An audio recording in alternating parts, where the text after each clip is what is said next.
something? Yes, I did. That I'm going to be on it. 6:15. Yeah, it's not before. We'll just let it flow. You know. Sounds good. I'm just going to hang out. I'm just going to stay on mute, hang out.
Greetings and love and kindness, family.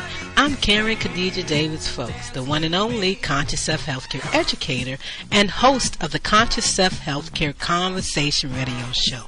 Every Wednesday from 4 p.m. to 5 p.m. Eastern Standard Time, 1 p.m. to 2 p.m. Pacific Standard Time. Community, this is your time to share your wellness stories and how you move from disease care to conscious self-health care. I want to hear your story. We want to hear from you. Join the conversation each Wednesday. Call in and share how you shift out of chronic disease care stress. Right here on InnerlightRadio.com, the healing frequency. This is Dr. K, and I am looking forward to our conversation. So call in and share. Health is consciousness, and healing is a function of consciousness. Come on, family. It's time to rock the world with the new frontier of conscious self-health care, while I share my wellness story with you right here on InnerlightRadio.com, the healing frequency. Taking those deep breaths, tuning into yourself. Time to tune yourself up. Take those deep breaths with me. Relax. Tune into yourself.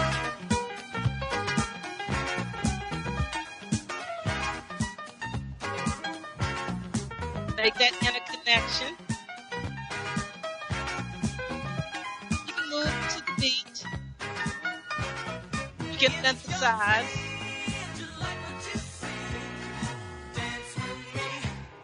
Just relax.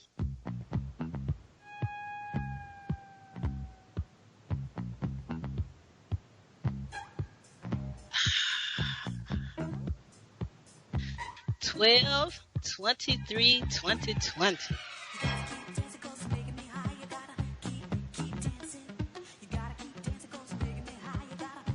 Thank you for joining me today. Thank you for coming aboard the friendship train. It's a Harriet Tubman's ride to healthcare freedom from pharmacide and nutricide.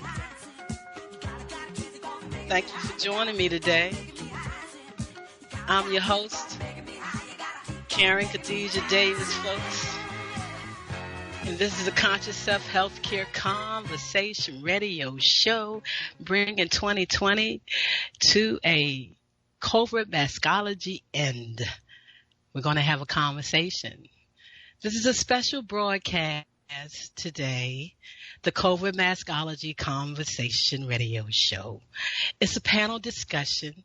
I invited a few people, a few individuals, some friends to come join me and share about this year and their take on COVIDMASKOLOGY. Now, you know that's my name. You know it's COVID-19 pandemic. But it's all about how you want to see it and what's going on. So we're going to sit back. We're going to relax. We're going to open our minds and heart. We're going to tune into ourselves and know that love is all there is. We're talking about the laws of vibrational energy. always shifting your energy to have that love, feeling of warmth, understanding, kindness for yourself, being able to relax yourself, bring yourself back into tune and proper vibration for living. So take a deep breath with me. That's what we want to be doing throughout this show. You may hear some things that's going to help you, that may propel you, that may give you a second thought, and some things you may just say that's not for you. And you know, on this show, that's all right, because it's all about becoming your own wellness doctor. When you are in charge of your states of consciousness and how you're working with your physical body, you should bring about all the wonderful, beautiful, exciting harmony and peace, balance things you want in your life, especially around your health. You should never, ever give your body to anyone. And please, please step up out of a man-made mindset of human consciousness. And breathe the breath of life that supports the lymphatic system, the governing system of all our systems, to make sure that everything can work well, our cells, and that they can hear the vibration between each other. Yeah, I said each other for the cells, cell life. They have life and they give us life. So we're going to have our conversation today. I invited some people to come along and join me. We're going to just sit back and let them chat and share. One special guest is by recording, and that's Bruce Lipton. He's going to be sharing with us through a previous conversation that he had, about 17 minutes. So taking that deep breath as I open up the show, and I ask our guests that's online to remember to mute their phones until it's time for them to talk their system, and that would be great. So in opening up the show, I like to say what COVIDMASKology is to me. Truth speaking, it's about the COVID pandemic and the mask that we're asked to wear for daily living. The mask is making our bodies sicker than you think. COVIDMASKology, the study of self-inflicted stagnation and the production of cell life and activity, creating an internal environment of a pond of water that blocks energy flow and cellular intercommunication, stopping or blocking the release of carbon dioxide from the body into the air, causing the reabsorption of toxicity. This process of COVIDMASKology is blocking the common intake of pure oxygen from nature and the natural means of self-surviving as a human being. The goal is to contain the germ or the virus, not thinking about the damage done to the human body by blocking the proper exchange of oxygen and carbon dioxide. Breathing is the natural mechanism of human life and should not be stagnated by wearing of a mask for daily living. Karen Khadijah Davis-Foulks. We're going to have a conversation, and each person is going to share how they feel about what's been going on, how their year has been, and as the successful practitioners that they are, they will share their individual stories. So let's take a deep breath. As we hear from, I'm going to say their first names because that's what this is about, having a conversation with my friends live on the radio. And I'm going to allow each one to introduce themselves during their time. So have us joining us on this panel conversation is Brother X, Keedy, Debbie, Nathan, Sharita, myself, and closing the show out with Brother Humam. I believe I got everybody. If I didn't, I'll know as I see them come online. So family, community, thank you for joining me on the friendship train today, and my friends. As I open up the line, and let our first guests introduce themselves, say what they have to say. And even though it's not your turn, after each person speak, if you would like to share, I'll see it by the raising of your hand, and you can come in after their conversation. So I do thank my panel, and I thank our listeners. Brother X, Thank you for joining me today on the Conscious Self Healthcare Conversation COVIDMASKOLOGY Panel Conversation. How are you doing today? Greetings, Dr. K. How are you? Okay, let's see what we got here. All right, greetings, Dr. K. How are you? All right, Dr. K, can you hear me now?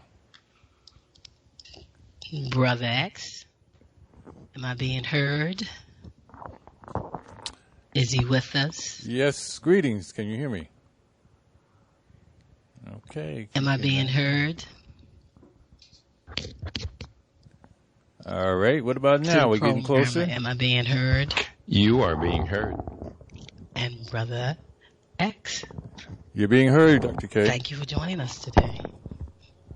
We can hear you. What is your conversation for us? Okay, Dr. K, can you hear me? All right. Anyone else? Brother Key, you're out there? Okay. Let's see what's going on here. Forgive the moment of silence, connecting with my guests, but we know what we're doing. We're sitting back, taking a deep breath. Try it again now. What about now?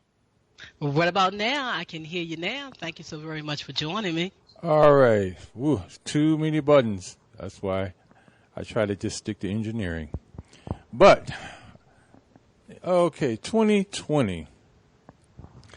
As the proverbial song by the the Temptations, Ball of Confusion.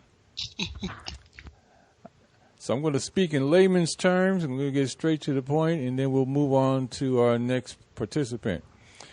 The messages this year have been absolutely all over the place, given to society, given to the American people, given to the global family, as it pertains to lifestyle choices, in particular, the choices revolving around the coronavirus, COVID-19. I mean, literally what is being told to us that is up has been presented to us as being down, and you're given a choice to make a selection.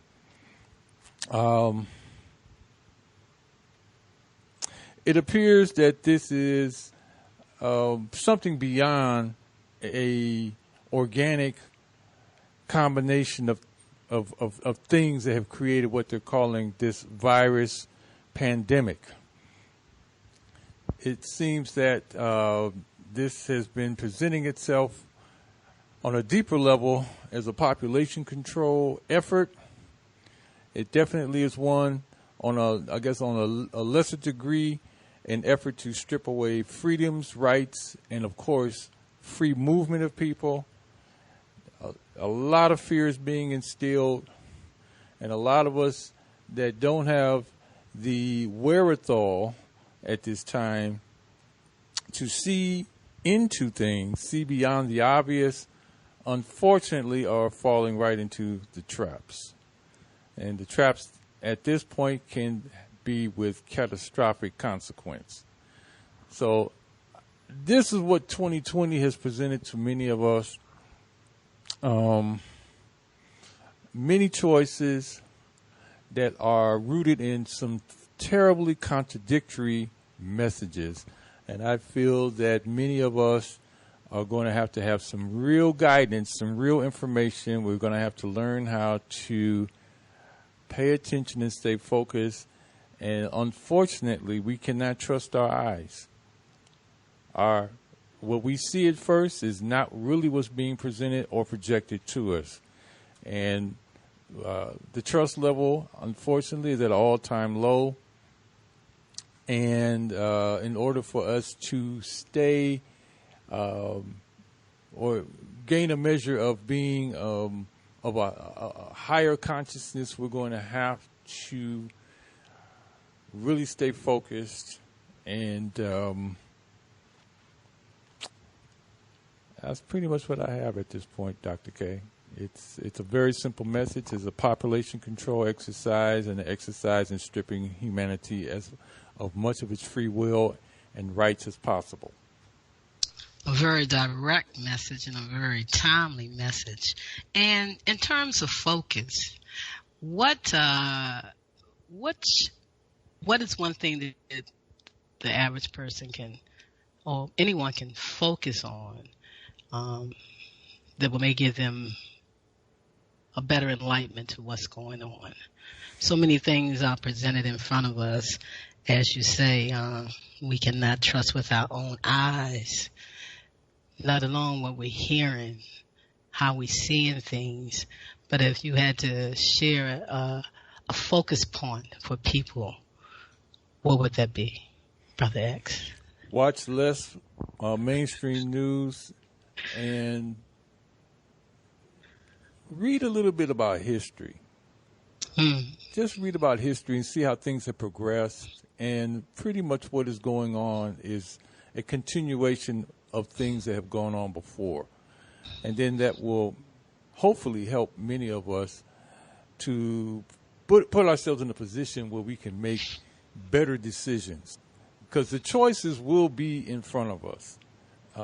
They're going to give you the illusion that you don't have a choice, that you don't have any power against their campaign, against their agenda. But you and us and we really do. If there's something that we as a collective don't want to do, then we as a collective will simply have to decide, I'm not going to take that suggestion, which may be an injection of ideas, an injection of something into my diet, into my physical being that may not be in my best interest. We, the collective, can make that decision, and then they, the minority, the 1%, those that have an agenda for control, will have to do something different. So my suggestion is you learn something about history, you see a continuum, you learn something, and watch less news. Whatever you do, watch less news. Watch less news and tune into yourself, become your own wellness doctor. Really pay attention to what's being said and how they want you to make the choice to maybe harm yourself. But it's all based on your state of consciousness and how you're looking at things and how you adapt to things. We're just giving you a platform where you can really think about the things that you face right now and make conscious self-health care decisions. So, Brother X, stay on the line with us and tap in anytime you hear anybody speak or share anything they may want to share. During this next 45 minutes or more, we're going to be sharing in and out. First up after Brother X, if no one on the panel has anything to say to Brother X at this particular time and want to hold it, that's okay. They can chime in later. Take that deep breath, tune into ourselves, and we're going to hear from Kedi.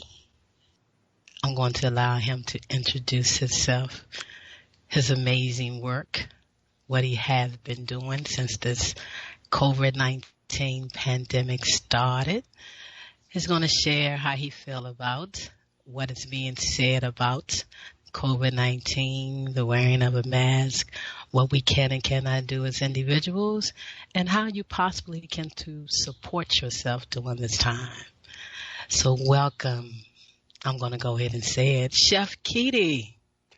Greetings to you, my beloved sister, Dr. Karen. It's always a joy to be in your presence. The sound of your voice sounds like the twinkling of stars in the midnight sky. God, I love that. And that big old star we just witnessed. Did you witness that star, Brother Kedi? I had to go out there and see it twice. I got my binoculars. I pulled out my binoculars where you could definitely see the two distinct planets. Jupiter, of course, very bright in the image, as well as last night, as I looked real close, I could kind of see the rings of Saturn. I've never seen that from the ground before. Wow. I held on to the images that everybody showed because that energy and that vibration had me sleeping. boom. And I wasn't going against that vibration. I was absorbing all that energy. I want to thank you for joining me today on this COVID-Maskology panel conversation radio show. I know you have a lot to share with us. I want to give you the opportunity to really talk a little bit about, if you don't mind, from my perspective, the COVID-19 pandemic period, how you see it, what's it all about, coming up to the vaccines, and as a practitioner supporting people around the world, what would your advice be to them to better care for themselves? So you can share a little bit. We'll talk a little bit. Keep the line open for any other panel that might want to share. We got up until quarter of to talk with you, and then we're going to listen to a clip from Bruce Lipton and go into our second hour. Wonderful. I did publish the book Panic: What the Coronavirus Pandemic Tells Us About the State of the World. Came out at the end of May. And of course, we've had several months, 5-6 months now after that to be able to determine. I'm very proud that every prediction that I made in the book has come true. I'm working right now at a whole nother level. But just briefly about myself, this was the 36th book. I have now 2 more books that have come out since then. From your brother, Khadijah Wadu, author, broadcast journalist, scientific futurist, and clinical nutritionist. And of course, I am from a family of scientists and healers. I do have a laboratory background in cell biology and cryogenics. If I could just share a couple of paragraphs from the back cover. Because of the COVID-19 declaration of a pandemic, the world has plunged into a massive economic depression. Human relations have dramatically changed.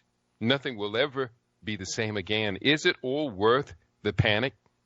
In the light of historical review, decades from today, future generations will need to know that there was dissent against the story of the COVID-19 pandemic.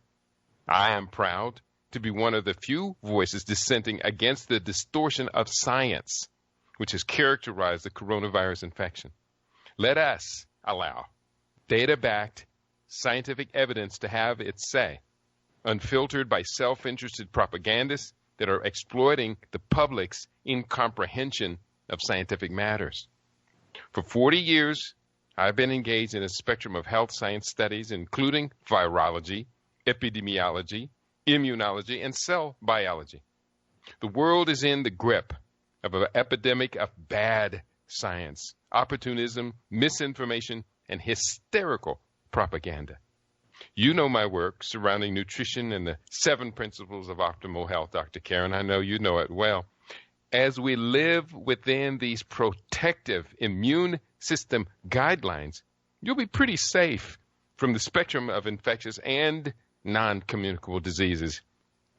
You can declare yourself free from this infectious virus panic and hysteria. I'm doing my best to teach as many as who would receive that which I have learned. I am studying every day, and that which illuminates a clear pathway to a thriving, sustainable future. So that's the introduction to the book. About a month and a half ago, I came across a very interesting analysis of peer-reviewed literature that was published on the social media. Well, actually, it was not published on the social media. Someone sent this to me in my email inbox. And as I read it through, it really looks quite credible. So I grabbed it and posted it up on my social media page, only to have them put a big censor stamp on it and say, this is disinformation. And I knew it not to be disinformation. So I said, okay, in retaliation against your, what I call artificial intelligence censor bots, I went into peer-reviewed science literature using only world-renowned scientific journals with the highest amount of credibility amongst the industries, the medical, pharmaceutical industries and research industries, and I used their references, and I found 10 of them. I'm just going to share a couple of them in just the briefest of excerpts, because some of these papers literally might be 20 pages long or so. I go into the first journal is entitled, this is from the National Institutes of Health. This is from the journal, the American Journal of Infectious Control. The title of this, quote, use of surgical face masks to reduce the incidence of the common cold among health care workers in Japan, a randomized control trial, which I'm sure, Dr. Karen, you recognize that. This is the way they title their documents. This is from 2009. And just briefly from it, N95 masked healthcare workers, HCWs, were significantly more likely to experience headaches. Face mask use in healthcare workers was not demonstrated to provide benefit in terms of cold symptoms or getting colds. That was their conclusion. Second article I'll refer to right here from the Journal of Epidemiology and Infection, 2010. And again, nearly all of these references, I would say no, all of these 10 references came before COVID, because during this COVID year, many of the rules of scientific investigation and research and publishing have been kind of pushed to the side, especially the way they're covered in popular media. Second reference from the Epidemiology and Infection Journal. Face masks to prevent transmission of influenza virus, a systemic review. Excerpting from their abstract, they talked about there is some evidence to support the wearing of masks or respirators during illness to protect others. And public health emphasis on mask wearing during illness may help to reduce influenza virus transmission. There are fewer data to support the use of masks or respirators to prevent becoming infected. Further studies in controlled settings and studies of natural infections in healthcare and community settings are required to better define the effectiveness of face masks and respirators in preventing influenza virus transmission. And the last one I'll refer to, and I have 10 of them in this list. This is from online library from Wiley. I can't get the name of the journal unless I go to the original. This article is from 2012. It is titled "The Use of Masks and Respirators to Prevent Transmission of Influenza, a Systematic Review of the Scientific Evidence." Very similar to the previous title. In it, they came to this conclusion. There were 17 eligible studies. None of the studies established a conclusive relationship between mask, respirator use, and protection against influenza infection. So we have this substantial evidence. And one of the papers, which itself was censored on the social media, was written by Yesley and Otter. And this appeared in their review of this whole topic and was published. Unfortunately, the peer-reviewed journals wouldn't publish it. So it was published in a community newspaper. But these scientists had the highest PhD credentials. And they came to a few determining points. I'm just going to share 5 of their 12 determined points. Number 1, most respiratory viruses are as infective in humans as in tissue culture, having optimal laboratory susceptibility. Now, I kind of question the whole area of virology. 124 years, this science has been around. I say it makes so many errors. There are so many discrepancies. In the book Panic, I suggest that maybe 124 years of virology needs to be thrown in the bin called junk science. But when talking to other people, I have to talk to them with the presumption that they believe the virus is real. Point 2 they make. It is believed that a single virion is or can be enough to induce illness in the host. A single virion. Now, we're talking about in the case of viruses being ubiquitous. There were several studies that I cited, 2 studies that I cited in Panic, that talked about viruses circulating in the atmosphere. Most people are unaware, according to these 2 scientific studies, that on every square meter of the Earth's surface, every day, some 800 million viruses descend out of the sky and fall on every square meter. So there's just no way in the world we cannot be not exposed to hundreds of millions of virons every day, if not millions of virons every day. Point number 3 they make, the 50% probability that MID has variably been found to be in the range. Okay, I'm just going to skip that because they're getting into some real technical stuff that was in the article that you have to really read it. But just to come to their conclusion, Brooks et al. 2013 show that contrary to prior modeling assumptions, although not all influenza A infected cells in the human body produce infectious progeny, virions, Nonetheless, 90% of infected cells are significantly impacted rather than simply surviving unharmed. Their conclusion, the studies show that partial stopping power of masks or that show that masks can capture many large droplets produced by a sneezing or coughing mask wearer. In light of the above prescribed features or the problem are irrelevant. So the best that the mask could do is if you are infectious, if you're hacking and coughing and sneezing and blowing out bacteria and or virions, then the mask could obviously protect people from getting drenched by your spray. That seems drenched. rather obvious. Yes, getting But when it drenched. comes to the mask protecting us from being exposed to these particles that are called viruses, and that's a whole nother discussion. These particles called viruses, I say they're really exosomes, which is a natural part of every cellular process. But if they are to protect you from it, then you're going to have to be fully masked to the point that the suit you're wearing couldn't even breathe any oxygen in. There you go. It's a natural part of the flow of life when you release it out. The air can take care of itself. It depends on how close you are. And you say, oh, you got it on my nose. You was too close. Most people don't stand that close to people. Anyway, unless they're giving a hug or they're giving a kiss.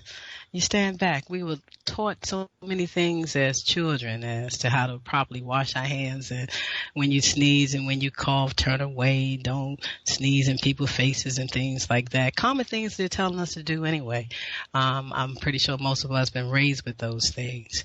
So I thank you for sharing that information on how you see the COVID-19 coronavirus, what they say about it, and definitely about wearing masks. You as a raw chef, you as an individual that supports people that come to you for assistance, what would you say is the body is such a whole and everything works together, but I'm going to say this. What would you say that they're saying or that you say is the organs or systems that's most affected by what's going on and how they coming up with this pandemic like this and really making everybody fearful of their own self and their bodies releasing themselves? So what are the organs in the system that they are focusing on? And you as a raw chef, helping people prepare better meals and using nutrition to take care of themselves. How would you express that in your terms? Yeah. What we're seeing here is a very close parallel, if not a replay, of the emergence of HIV/AIDS, where it was said to have this bizarre epidemiological pattern. It affected some people but not others. A man's rectum could transmit it, but a woman's rectum did not. I mean, there were so many discrepancies there that early on I was able to determine that what we're seeing with the HIV/AIDS was junk science. And so that explained a lot. In the case of HIV and AIDS, it took 9 years for that pathogen to cause 29 different diseases, most of whom already existed for a long, long time. 29 different diseases. In the case of COVID-19, when it first appeared, it appeared to just be acute lower respiratory disorder, what we commonly call pneumonia. And when I first started researching it the first week of February, that was how I approached it. And I quickly calculated that in the United States, it would be expected that there would be 42,700 people that would die of pneumonia during the year 2020, according to the pneumonia patterns, and just extrapolate it year from year. But then after the Italian case, when coming out of China, they next said Italy is the epicenter of coronavirus infection. I hope people can remember that brief episode. But the Italians went in and did autopsies and review of the death records of everyone who died. And the Italian says, no, it's not just upper or lower respiratory. It's also hypertension, high blood pressure. It's diabetes. It's cardiovascular disease. And that kind of unleashed a whole understanding. When I published my book by May, COVID-19 associated morbidity and mortality included 21 different diseases that were concurrent, what are called comorbidities. And this included a long, long list of things like cancer, heart disease, encephalitis, encephalitis, brain infection.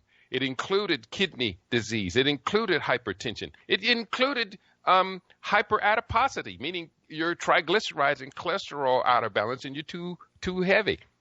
It included so many. It included autoimmune disorders. Here's something very interesting. Just about 10 days ago, I think it was December 9th, the World Health Organization released its annual report of the top 10 leading causes of death in the world. Now, that report was based upon 2019 data, which means it excluded completely the COVID-19 pandemic, which comes at the end of 2019, would not have been included in World Health Organization data. What's real interesting, of these 21 comorbidities in coronavirus 19 that are causing deaths, 9 of the 10 top leading causes of death last year are this year COVID comorbidities. So if a person died last year of advanced age with geriatric features, which is one of the 21 comorbidities, if they died last year of that, they died because they were old and they suffered old people diseases. This year, they would be considered COVID-19 diseases at a certain point only after testing, even though the testing process is so non-specific and such a low positive predictive value, any one of us could test COVID positive on any given day. Elon Musk, if we can recall, tested positive twice and negative twice on the same day at the same facility. So we understand the testing process is junk science. So when we believe in things that we don't understand, then we suffer, Dr. Karen. And I'm doing my best, and some people are a little thrown off by it, but I'm doing my best to raise our dialogues to the highest scientific, data-based evidence conversations. We're hearing a lot of conspiracy theories, a lot of opinions, a lot of the stuff that's on the social media network is not worth our time for attention. But if it can cause us to be cautious and to investigate and make ourselves scientifically literate, of course, it's going to be good for us. Now, insofar as clinical nutrition, how do I deal with it? The way to deal with the coronavirus is to prevent heart disease, prevent cancer, prevent inflammation-based diseases. Dr. Saber was right on point talking about, he said all diseases caused by mucus. I changed that language slightly to say there are some 200 known diseases that are associated with acute or chronic inflammation. So live to combat inflammatory processes in your body, and you protected yourself from 200 different diseases, including most of the top 20 killers. So and also just one more note on the clinical nutrition, is I created a formula, very simple formula, any and every one of us can use. I call it the vortex. It consists of 3 different ingredients, easily accessible. First ingredient, an apple. This, in most cases in clinical nutrition, we use green apple because they have lower fructose level. In this case, red apple works just fine. The fructose is not bad. Mm-hmm. It includes a piece of ginger about the size of 2 fingers, and it includes a bunch of preferably fresh, organic greens. So I just juice the greens, the apple and the ginger, take about 1 to 2 ounces of that a day, and you're pretty much protected from infectious diseases. It is even shown to relieve the symptoms of menstrual cramping, severe menstrual cramping, in 10 minutes, and the symptoms remain relieved for the rest of the month. It's almost a miracle, but when our backs are pressed against the wall, it is time for those of us who would consider ourselves to be alchemists to create miracles. Wow. Brother Keaty, Chef Keaty, gave us a lot of information, research papers that we can go back and look at. Everybody sit back and take a deep breath on that. And if I could just ask one more favor.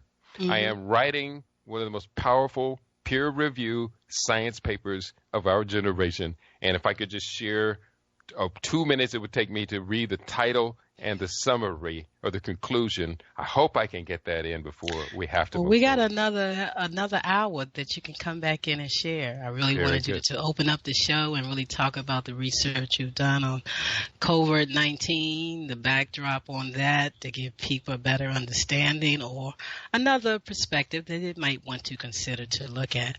I also want you to come back when you come back the next hour. I want you to address why is it so important that the media and everyone is putting Black folks up front for everything. Just think about that question. I'd like for everybody to answer that too, in a sense. So we're going to sit back. We're going to take a deep breath. We're going to tune into ourselves. We're going to think on what you just said. We're going to listen to a commercial or two of mine. Then we're going to hear a talk from Bruce Lipton. I really wanted to have his intake on this COVIDMASKOLOGY 19 conference panel radio show, so we can all talk back to that talk as well as the talks that each of our panelists is giving and sharing today. So we want to absorb the information that we just heard, which I am doing. I'm going to sit back and take our deep breaths as we tune into ourselves, and in honoring Baba Tim Morrow of Common Sense Herb, reminder that growing old does not make you sick. It's growing sick that makes you old. All of my sisters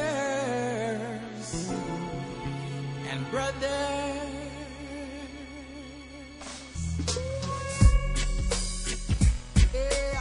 Are you at your wit's end because there seems to be no solution to your healthcare problem? Is it okay for me to say to you that you can have peace of mind?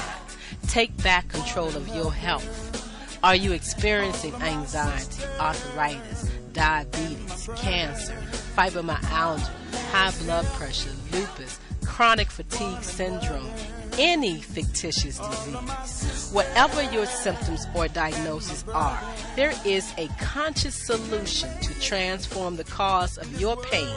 Not treat symptoms or mask it. No prescription medication, no over-the-counter drugs, no organs removed are required. Take back control of your health by the renewing of your mind. You can create wellness today. Contact Dr. K, 202-248-7749. Visit us on the web, www.celllife.com. Do you feel lost? Do you feel out of sync? Could it be that you are experiencing electromagnetic sensitivity? Yes, electromagnetic sensitivity. Could man-made frequencies interfere with cellular activity and melatonin production? We are beings of frequency, light, and information, and you are your own experience. Do not conform any longer to the patterns of man-made mindset of human consciousness. Be ye transformed by the renewing of your mind. Schedule your Nest Provision Human Body Field Scan with Dr. K, 202-248-7749. Visit the website forcelllife.com. The number 4celllife.com. Have the courage to expand your horizon and reprogram your cellular activities. Call Dr. K for your 15-minute wellness consultation. 202-248-7749. The world is stressed, and the mortality rate of the virus is a reflection of the stress, not of the human biology. So this is actually a perfect segue now, because honestly, people will kill me if I don't ask you about the current situation that's happening all over the world.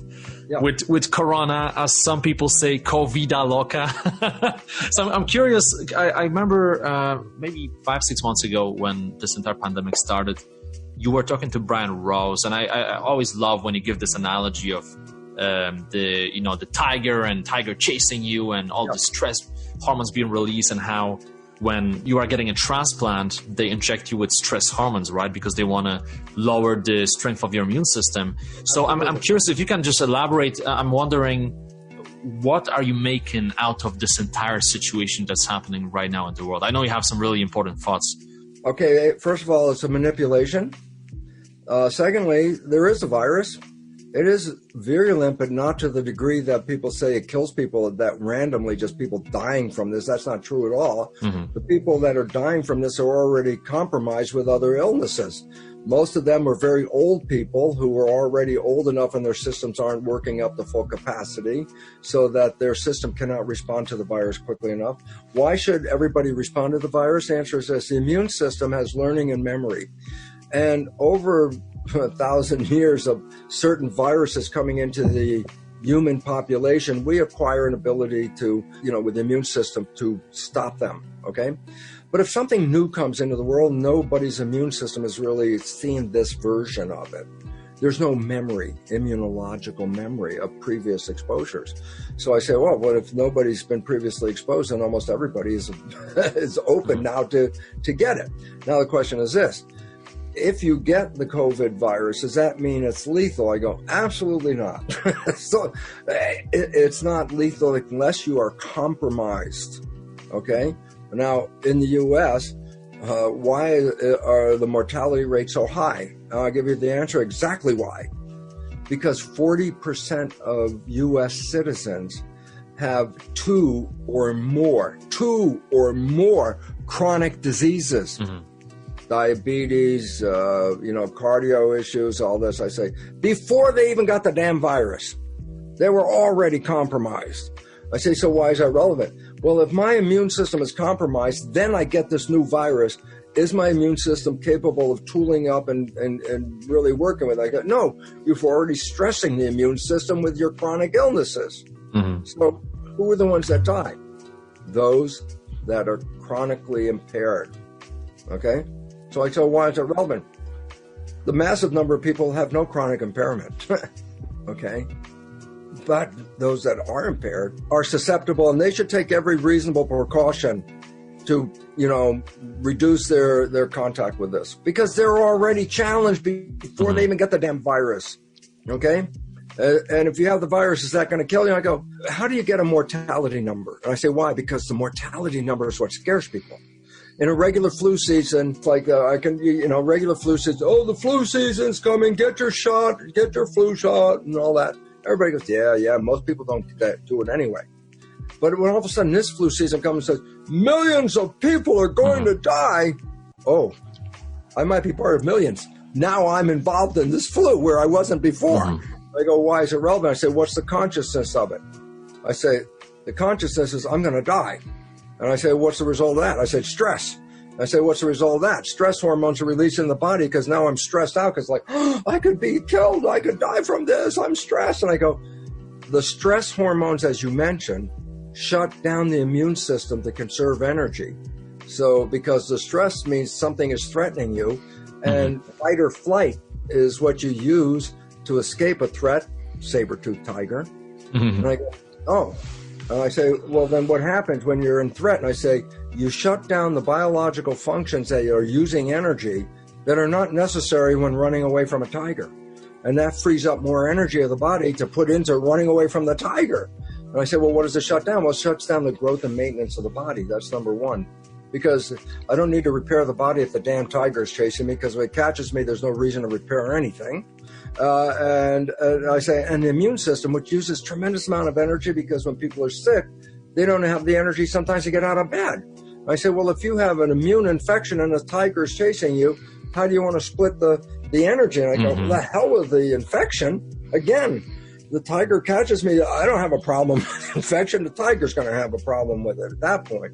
And I go, so stress shuts down the growth and maintenance of the body and the immune system to run away from the threat. And that because that energy now is used to fight or flight rather than other things that were not necessary. And I go, well, where's the relevance to this? And I go, originally, stress was to run away from the tiger.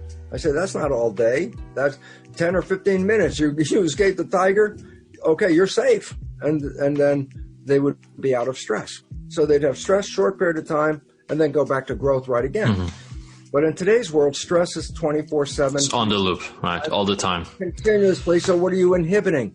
I'm inhibiting the maintenance of my body. I'm inhibiting the immune system. I go, what's the consequence of that? A health crisis on this planet. And I go, what's the significance of the health crisis on this planet? And the answer is, it's due to stress. 90% of cardiovascular disease, totally stress.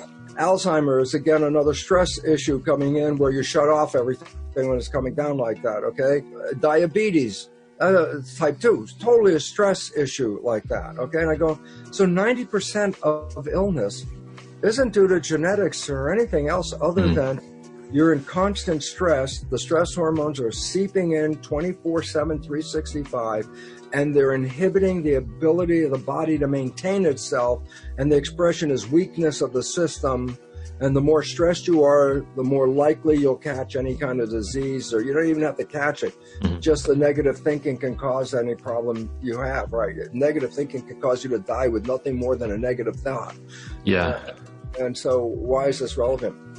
The world is stressed, and the mortality rate of the virus is a reflection of the stress, not of the human biology. It's a reflection of humans who are stressed, who are dropping out because they're not able to maintain the system. And so is COVID lethal? If you're compromised, it could be very dangerous. If you're not compromised, as they found out since they started testing everybody, they found over 90% of the people that have an infection never went to a doctor, never went to a hospital, so they were never recorded. And I say, why is it relevant? Because I say mortality rate is the number of people dying, who died, divided by the number of people who have the disease. When a few number of people have the disease and the death rate is high, that's a high mortality rate. But if the same death rate exists, but thousands and thousands of more people have been, shown to have the disease, the mortality rate drops. And so originally the mortality rate was 3, 4, 5%. That's a very high percent of people, 3, 4, 5 people dying out of every 100. And then they started to find out, well, wait, they're only using the people that went to the doctor or the hospital as the bottom number. That's a small number. So, give an example. 5 people die. Below 10 people have the disease. I said, what's the mortality? I say 50% of the people who have the disease will die. Okay, same number. 5 people die, 100 people have the disease. I go, oh, that's 20% of the people. Automatically, the percentage of people, the more I put the bottom number, the more the number goes down. And so when we start to include all of those people that now have been tested but didn't have any profound symptoms to cause them to see a doctor or go to a hospital. You put that number underneath, that mortality rate isn't 3, 4, 5%, it's 0.06%, when a normal is 0.01. And I go, so what's different? I go, it's more virulent than conventional, but that's because we've never had exposure to it, so we don't have any prehistory of a memory how to deal with it. And then I say, and the number of people that are stressed is so much greater that the number of death looks scary. I am scared at the number of deaths. I say, take care of yourself. I say, what do you mean? First of all, take care of your system. It will manage this virus without killing you. But first of all, you have to make sure your blood has proper nutrition. You need to be healthy in the system. And our diet is so compromised with industrial food and garbage food that I have to tell people, you've got to go back and eat natural. You have to go back and eat organic, because industrial farm stuff is filled with chemistry that is causing you more problems. It's killing you. Number 2, take vitamins and supplements. Why? Especially vitamin C and vitamin D. These enhance the immune system. Lots of vitamin C. Way beyond whatever they say. You met Linus Pauling? Yes, and it's interesting because I lectured at his institute when I was at Stanford. Wow. And it was interesting because the science has revealed that massive doses, I take 2 grams of vitamin C every morning. High five. And the relevance about that is I'm also, what am I trying to do? De-stressing. I'm not stressed. I live in another world. I walk out the door. I don't live in that world of the people around me. They're the ones that are stressed. I'm like, I'm not stressed. I'm okay. I'm 76. Am I afraid because I'm old? Bullshit. It's BS. Belief system, excuse me. That I'm not afraid to go outside.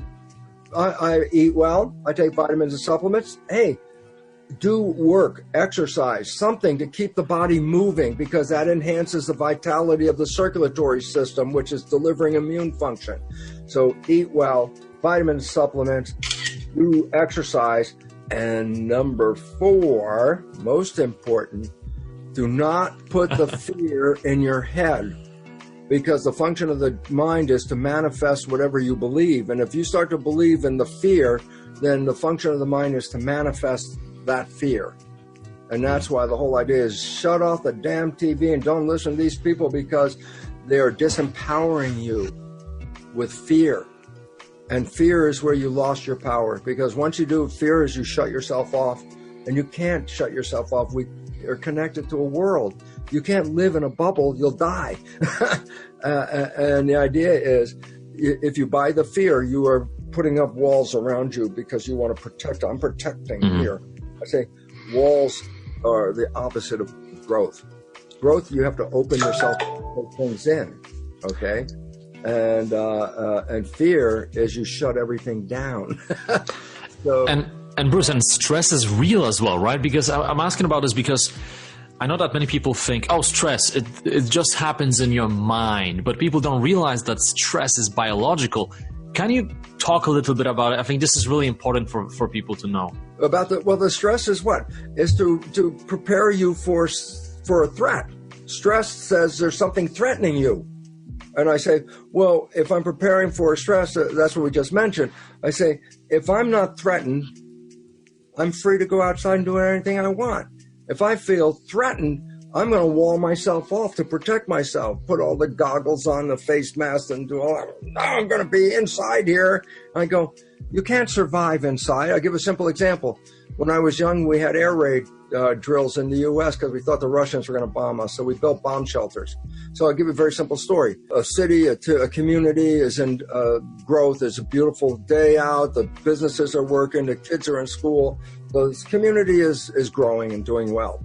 An air raid siren goes off. What does everybody do? They stop work. Where do they go? They go under the ground into the air raid shelter. I say, then what? I say, well, nothing is happening now. Everything's shut down. Okay, I go, yeah. And I say, then what? I say, well, in 10 or 15 minutes, all clear. We get out of the bomb shelter, everybody goes back to work. So it was like a half-hour interruption during the day where we were growing. Then we spent a half hour in protection, and then we came out of protection and went back to work again. Everything was no problem. Here's the problem. The air raid siren goes off, you go into the bomb shelter, and there is no all clear. I said, what does that mean? I said, well, you can't come out of the bomb shelter. I said, until when? I said, you can't come out until it's all clear. I said, when's it all clear? I said, it's not getting all clear. I said, how long can I live in the bomb shelter? I said, not very long. Why? How much food did you put in there? How much water do you have in your bomb shelter? And the point is, you'll use up those resources, and if you don't come out, you will die in the bomb shelter. When we're in stress, we go into the bomb shelter psychologically. We wall ourselves off. We're safe inside here. And I say, how long can you survive inside the bomb shelter? I say, a short period of time was no big deal. But as you extend the time, my life becomes threatened. And this COVID crap is going around and extending the fear on and on and on again. We're having a second spike. I go, big deal. I mean, normal, right? Why have a predictable? How come I have a second spike? I said, if you take the susceptible people and you move them into a quarantine, so they're not exposed to the virus, and they're healthy in their room, and I say, then you say quarantine over and you come out. I go, did the virus go away? No, that's still there. Are you still susceptible? Of course you are. You didn't get any immune reaction in the bomb shelter over there. I say, so what do you think would happen if you let that group of people you put away back out? I go, they'll get infected just like that first group of people. And guess what? It's called a spike. I go, of course it's a spike. You took them out of the program. You put them back into the show. They get the, and then you say, second spike. I go, did you not expect a second spike? And what reason why would there not be a second spike? You didn't lose the virus. You didn't gain any immune precaution against it. You just opened up the next population. Yeah, here we are in the second spike. Of course, that's exactly what would happen if you take the population and put it away and then think, well, okay, now they can come back out. I say, you didn't change anything. They're just out now, the second spike. So all of this stuff. And I go, so you want to know what I believe the biggest problem of the whole thing is? Because I see it as a manipulation of information. And that is this. People have power when they're in a community. People have no power when there is no community. And the COVID system broke community all over the world at once. Everybody went to their room. I go, and what power do you have? I say, absolutely no power. People lost all the power in the world except for those that were manipulating what was going on outside of that room. And that was a way of disempowering an entire damn population of this planet with the fear that said, go hide in your room because you can't gather together. You can't have an opinion together. No, you can stay in your room and you stay in your room. And all of a sudden I say, oh my God, that's the biggest problem in the whole world. You've isolated people, and when you've done that, you've removed their ability to have power. Alright, so if you're still watching this video, the chances are you really enjoyed it, and if that's the case, well, first of all, thank you for your time, but also make sure that you subscribe and click on that little bell notification button. The simple reason is that if you don't click on it, you may not get notified when I publish new videos. Once again, thank you so much, and have an amazing day. Be afraid to not lock yourself down into a room to get a better understanding. You're tuned into the Conscious Self-Healthcare Conversation Radio Show. This is a special broadcast, the COVID-Maskology Panel Radio Show. You heard from Brother X, you heard from Khadijah Wadu, you heard from Bruce Lipton. Had a lot to say, and they got you in fear and they got you in stress. And the only person that can remove themselves from that thought and that process is you. That's what I'm hoping that you'll gain from this broadcast that we're doing today. We're going to continue with our panel guests that's joining me today on this COVID-Maskology conversation. Is your life scripted? Is your life scripted? Or are you making the right choices for yourself? We're talking about that ball of confusion, family. Pull yourself out of it if you're in there, and don't allow yourself to get there. Become your own wellness doctor. Chef Khadijah Wadu is going to share back with us. Brother X may come back in and share with us. Now, right now, at the top of the hour, we're going to bring in Dr. Rab to share with us. Then we're going to have Debbie, and then we're going to have Dr. Sharita. And then we're all going to share a little bit before we close out the show.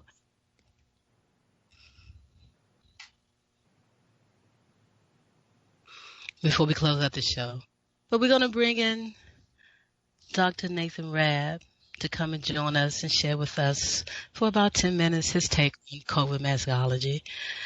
And then we'll come back in and talk with Debbie.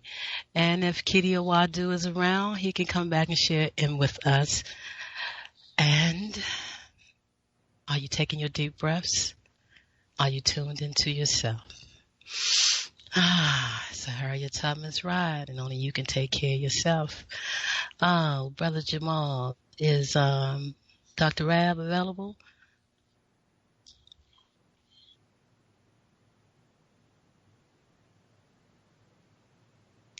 Taking those deep breaths. Okay. Dr. Rab is not online at the moment, but I know he is going to join us. We're going to bring in my friend. We're going to bring in my friend Debbie. She's joining us from Texas. She has been a part of our panel guest shows for the Emancipate Yourself from Medical Mental Slavery Day celebration, which is held every April 30th. And also the month is Conscious Self-Healthcare and Lymphatic Cellular Wellness Month. We're celebrating our 10th year, and this panel radio show is in conjunction with that celebration. Debbie, are you there on the line? Hello, I am here. Hello, welcome. Thank you. What a good show. Thank you for joining me again. Once again, and always being there for the Emancipate Yourself from Medical Mental Slavery Day celebration panel radio show. It's been a lot going on. Oh, I know. Can you hear me okay? I think you need to get closer to your mic. Okay, is that any better? I'm going to try to turn it up just a little bit. Okay, they'll let me know if it's not. I guess it's okay. So we had Brother X share with us. We had Keedy Awadu share with us. And Debbie, how has the year been showing up for you and what you've been doing in your life with this COVID-19 intrusion? No, let me stop.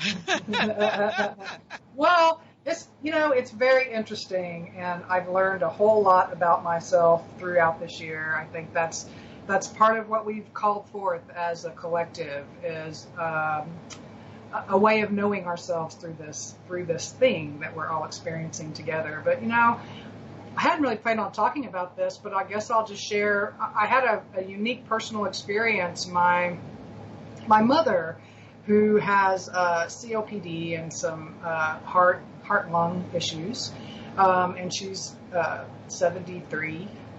She and my father both were tested positive for COVID-19 in March, for whatever that was worth. But they both became ill. They both became ill with respiratory flu-like symptoms, but they both lived.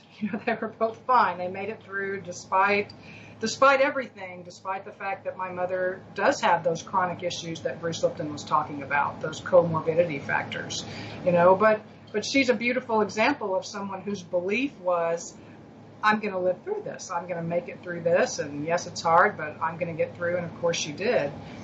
But about 5-6 months later, at the end of September, she had an asthma attack and was hospitalized and put on a ventilator. And then we spent 5 days trying to get her off of that ventilator. And what we discovered, they tested her for COVID at that time 3 times after she had been taken off the ventilator.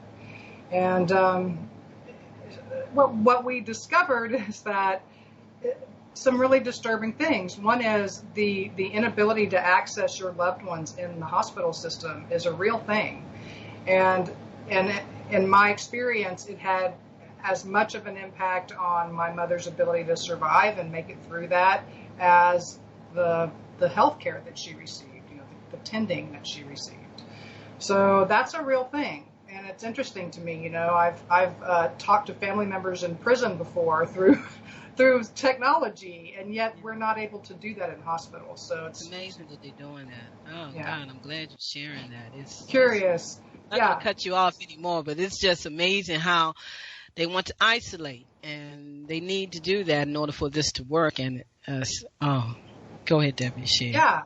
Yeah. Well, and I think that's part of the takeaway is that the overarching fear that we're all sort of sent into, not just against some unseen thing over which no one has control, but the fear of each other, and I'll kind of leave my mom's story to rest at the moment. She's fine. She made it through, and she's well, and she's on her recovery still today. But what I understand about that whole situation is that we are operating in a fear-based paradigm, and I want to talk more about that in a second. But and this is kind of a question for the panel in a little bit. We'll come back to it, Dr. K. But I'm really interested in the mask as this obstruction of each other's faces. The inability to see each other, to understand what someone's facial expression is showing you about their countenance, their state in your presence, leads us to be afraid of each other. And I find that very interesting, and it's something I'd love for everybody else on the call today to talk about, because I think it's really interesting that the observation about hiding our faces. We've had some talk about that today, but I think that's a really interesting discussion to have. So anyway, so those are some of the things that I've thought about during COVID, some of my experiences this year. And I've had to it's been really a year of examining my beliefs, examining what is it that inspires my action. Is it fear, or is it my passion? And so let me start a little bit by just saying, I guess, something about myself, Dr. K, since I didn't really introduce myself very well. But I'm in Texas, as Dr. K said. I'm an energy and wellness coach. I use some of the same technology that Dr. K uses, the Nest Health System. That's how we know each other. And it's a beautiful way to understand what's happening in the energetic realm. So that's kind of who I am. And what I really wanted to talk about today, because you've got so many, Dr. K, qualified people to talk about COVID-19, what I thought maybe I could bring to the table are some thoughts about how we define healing and wellness. What does that mean, and what shapes our understanding of what it means to be well? You know, healing's an interesting word. It's an altruistic word. When we think of being healed, we think of being whole and happy and all of those things that healness kind of entails. But I want to offer this. Healing requires brokenness. Healing seeks to fix things, and it focuses on a future outcome. Healing, when we seek to heal something, we are looking to a future outcome because we don't like the one that we're experiencing in the moment. And to me, that's an interesting proposition, because from an energy perspective, which we'll talk more about in a second, we're whole beings. We're whole. We're complete. We're on a journey of exploration, no matter what our experiences are. And while things do break, that's the truth. You know, we break bones. I had a broken bone in my foot, and I did need to have that fixed, and I did need to have that bone healed. And while things do break, we don't. Our countenance, our divine self, as part and parcel of this human experience that we call ourselves and identify with in this body, that while pieces of those things change and we experience them, our bodies do not break. We are whole and complete, and we're going to talk about that more in a second, and why I think that. Where do I get that from? Because, you know, we live in a world where Newtonian physics still rules, you know, and from that perspective, that mechanistic point of view, we are like machines that break, that fall apart, that wear out over time. And, you know, I loved what Bruce Lipton said in his talk earlier. He said, you know, old doesn't make you sick. And old doesn't make you sick. Old makes you experienced. Old gives you a taste of life in the long term.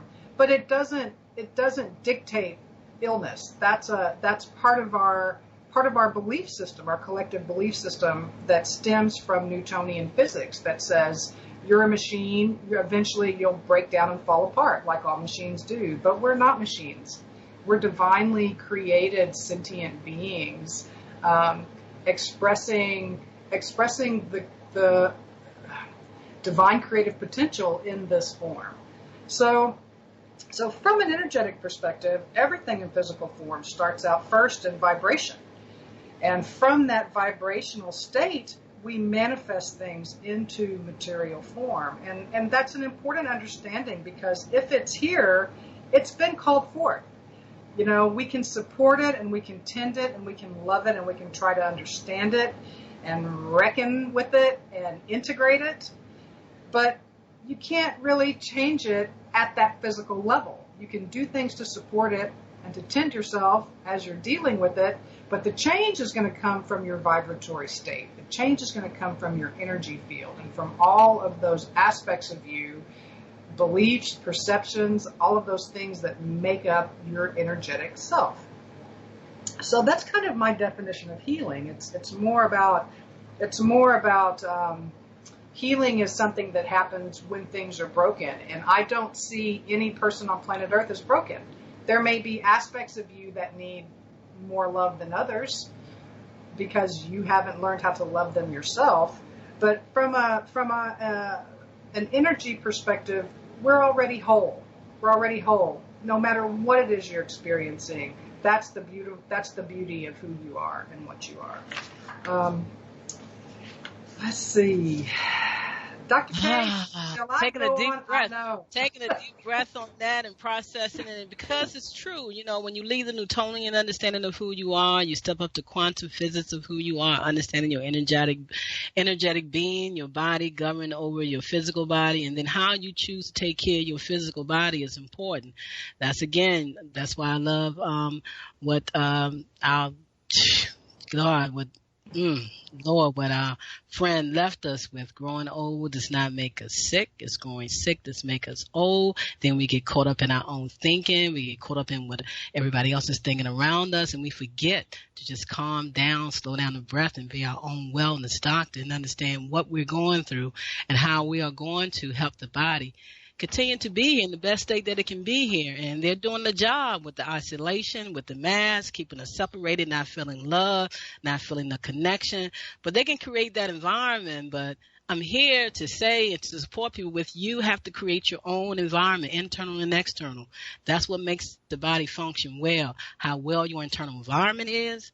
Not so much about the viruses and what's going on, it's about how well and clean your environment is, what you're doing for the human body. That's your mind, your states of consciousness, how you're looking at everything that's going on. That's what this COVIDMASKology conversation panel show is really all about. It's helping people stay into that mindset of wellness and understanding and what you can move through. And so everything that you've been sharing with us, is important. It's important. And we need to sit back and listen to it. And go ahead and finish sharing with us. I'm going to put some notes out and see who's next up. But go ahead and continue to share with us while I see if our other guest is on the line. Go ahead, Deb. Okay. Thank you. Okay, sure. So that's kind of some thoughts about healing. And I really think that we need a new definition for wellness. What is wellness? Is it just the absence of symptoms? Is that what we mean by being well? I would like to think that none of us would say just not having any physical symptoms or anxiety means you're a well person. I tend to see things like, are you at peace? Are you in resistance anywhere in your life? Peace is a feature of wellness. Passionate, what turns you on? Are you able to step into your passion, or do you go within for answers? These are all aspects of wellness. And so when we talk about updating our definition of what it means to be well, there are some really wonderful things about being alive in the 21st century that help us understand wellness from a new point of view. And so do you want me to keep sharing, Dr. K, or do you want me to take a break and let me bring this in as other guests share? Go finish sharing your topics. Okay. Brother Jamal is checking on our next guest to see if she's available. And then I'll go back to Keita, you, me, and we'll just keep going on. But go ahead while he's checking for me. Okay, all right. So here's some things that are part of our experience as people in the 21st century that help us understand ourselves from different points of view when it comes to being well in the world. So one of the things, and Dr. Lipton and Brother Keaty also talked about it. We live in a beautiful time where unified physics is becoming well understood. The quantum realm of unified physics, of biophysics, of field dynamics, all of these things that we are now understanding about ourselves as human beings on planet Earth, these are new. I say new, they've been around for 100 years, or in indigenous cultures and ancient systems of healing far longer than that. But from a scientific perspective, modern scientific perspective, we're starting to understand who and what we are. And from a quantum physics perspective, it's a beautiful thing because it helps us understand that we are not random. The energetic aspect of who and what we are cannot be annihilated. We are eternal beings, and we know this from what we understand about the quantum realm, about those things called protons and neutrons and electrons that make up our physical experience. We understand that those things don't cease to be without our awareness. We remain as conscious parts of the universe. So it's important to understand that we have new understanding of who and what we are, that is true from a perspective of physics, that is empowering. When you understand that I mean, it's hard to understand ourselves from an eternal point of view, because humans, we have a finite time here on planet Earth in this form. But fundamentally, we are eternal. We're having a temporary experience in a body on planet Earth. Greetings, family. Thank you for calling. This is Dr. Sharita. If you want information on the African Culture and Wellness Festival, please go to the call.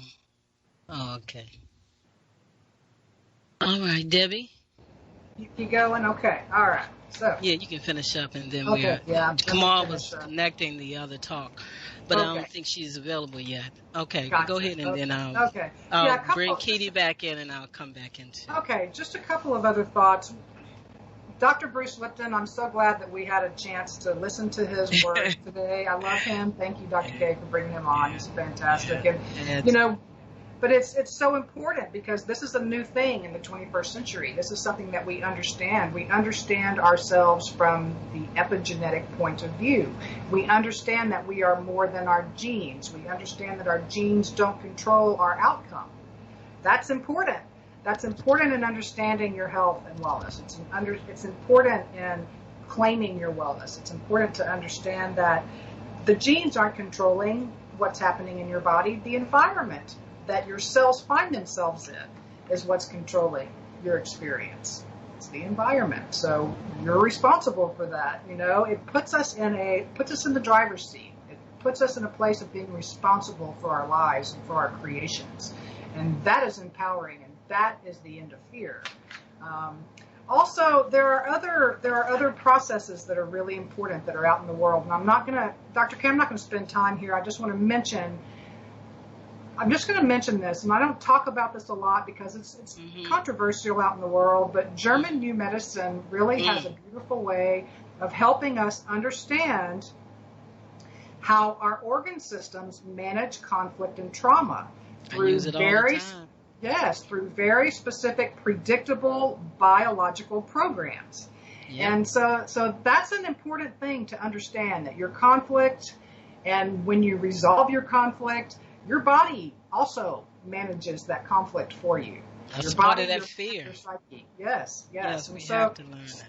Yes, and so every conflict is a wake-up call to examine our beliefs, to understand the situation from the energy being's perspective, which is just present moment awareness without the limitations of time and without polarity, without judging it as good or bad. So I'll just throw that out there, and maybe we can have another. I'm glad you did throw it out there. I use it all the time, and if you listen to the Conscious Self Healthcare Conversations radio show every Wednesday, we be bringing those topics in just like that, and we must pay attention to the conflict and what's happening from that, where our thoughts are, and understanding quantum physics and stepping up from the dark ages of disease care. I'm not going to get into my talk because I share that with you every Wednesday. I want you the listening audience, to hear from my guests and rethink some things from another perspective from other people, and as well as this will be put up on my YouTube channel. So therefore the YouTube community and all other social platforms, they will be aware of this conversation as well. We're going to take a quick break right here and listen to some commercials, and let our programmer try to reach our next two guests. And if we don't, we will continue on. I know that Chef Kitty is holding the line to come back in and answer some of the questions that we have put forth, and I appreciate that so much. Maybe Brother X has something else to share. And again, we're going to close out the show with Brother Humam, who's sitting back listening to this conversation, who is actually going to be one of my first guests next Wednesday, the 30th, as I talk more about Emancipate Yourself from Medical Mental Slavery Day celebration.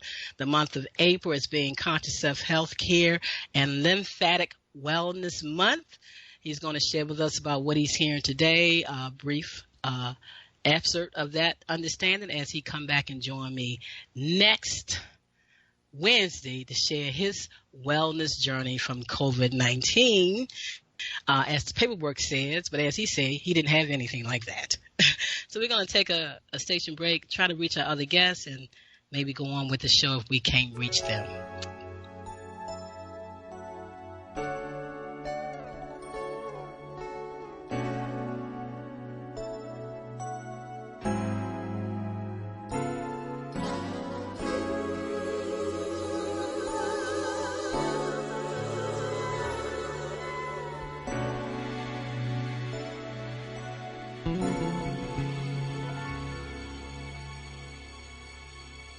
Is it time for a new approach to your health care?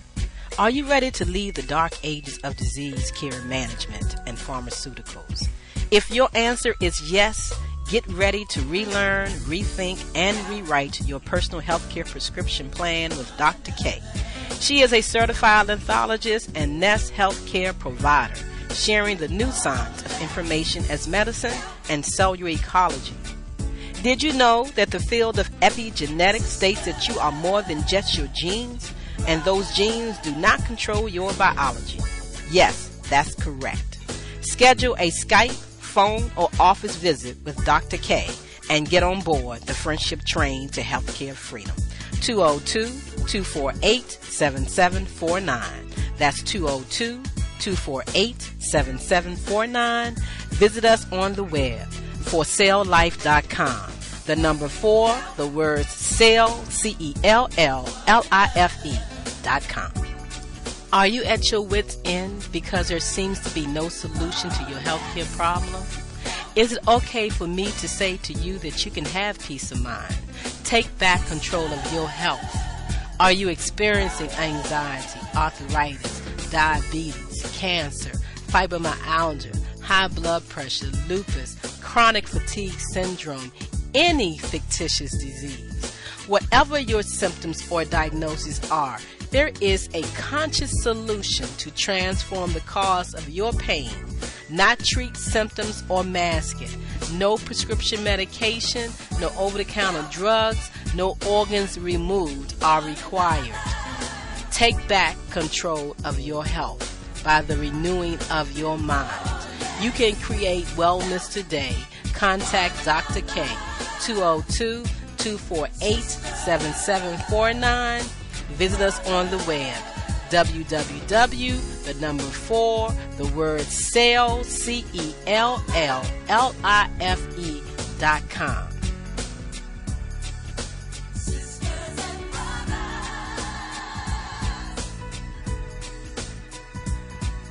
Yes, we are here helping one another. I like to say with health education for longevity and peace. That's what I offer, and that's what I do, and that's what we all are saying here right now. But you are your greatest help. You are your best barometer. You just have to tune into yourself from another perspective and not the old paradigm of how to care for the body. The medical system is not using that system anyway, only in fear-based medicine. Other than that, things have changed. How they use to determine what's going on in your body has changed. It's all about a higher vibration. And it's time for individuals to step up to that vibration. Make a new world for themselves. Create a new life for themselves. How to better care for their body.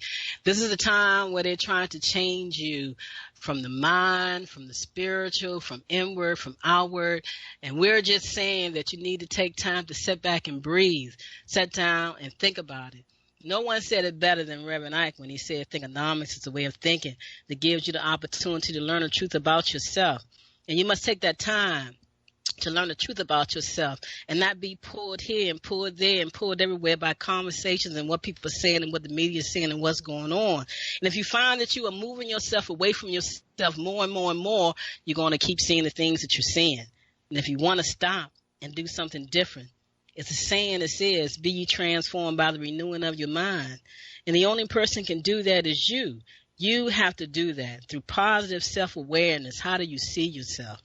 You see yourself as a victim to what's going on, what they want you to think, how they want you to act.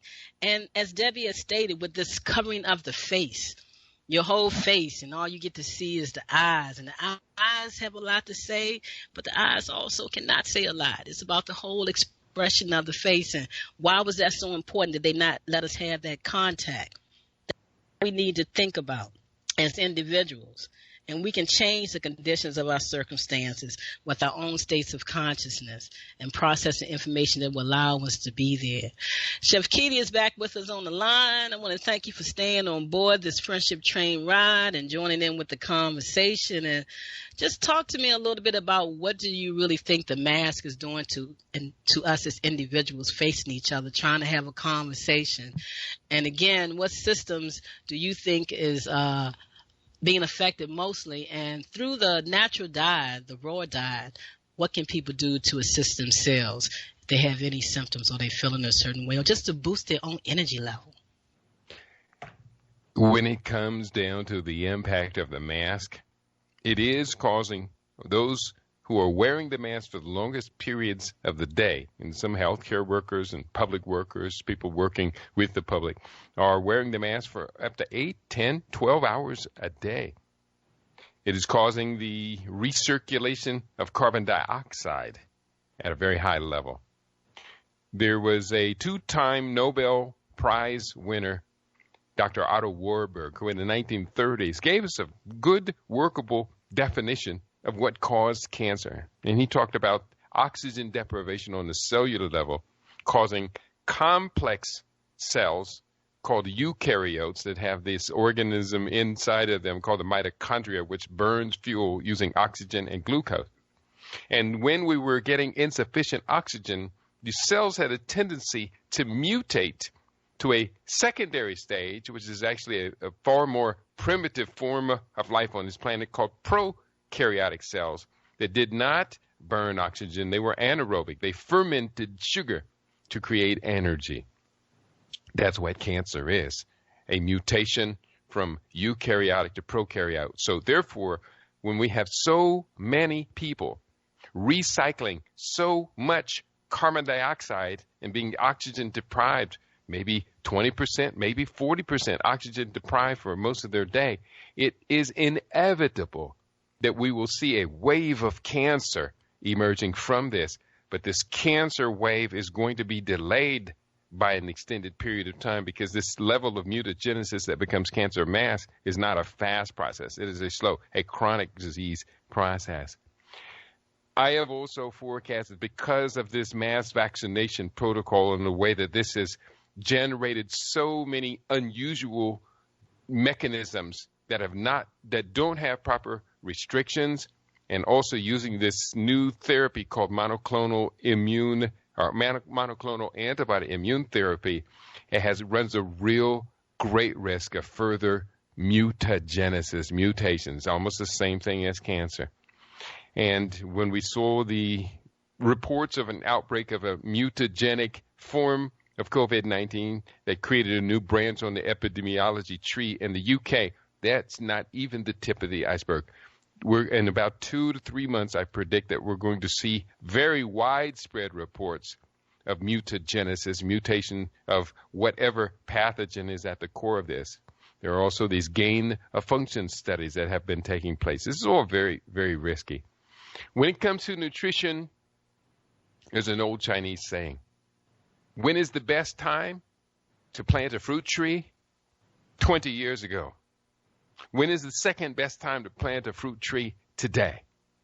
And when it comes to using nutrition to align ourselves with the natural order, to boost the immune system, to boost the resistance to a whole spectrum of mental and environmental stressors that we're encountering at a more frequent basis, we should have been on this protocol to use nutrition to prevent disease 20, 30, 40 years ago. And currently, the rate of cancer diagnosis in the United States, where it was 1 out of 24 in the year 1900, now stands at 2 out of 5. 38.4% of Americans expected to get cancer in their lifetime, and they're predicted that the children being born today are going to see a 1 out of 2 chance of getting cancer in their lifetime. So when do we begin to use all of the things that we know to prevent disease? The breath, hydration, nutrition, rest, detoxification, exercise, and a proper mind, body, spirit matrix 20 years ago. For the rest of us, we may want to begin this today. I have a very powerful system, Living Superfood. There are 6 books in that series. And the system really does work.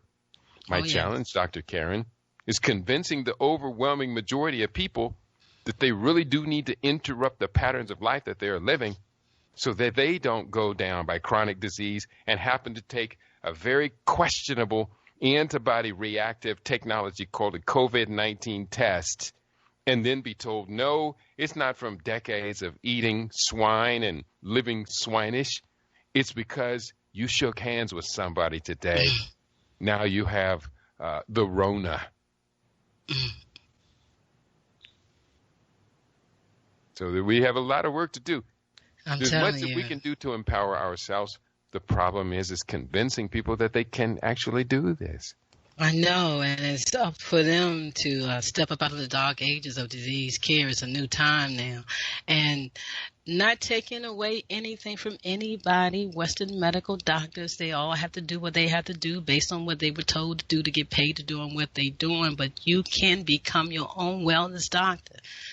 You know about your body better than anyone else. You know what you're putting in your body through your mind, your thoughts, and your actions. You know what's causing the state that you're in. And if you want to make a difference in your life, you have got to step yourself up out of the dark ages of disease care. Find a better way of taking care of yourself.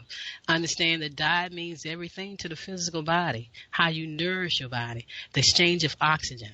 And it tells us that because of the lymphatic system.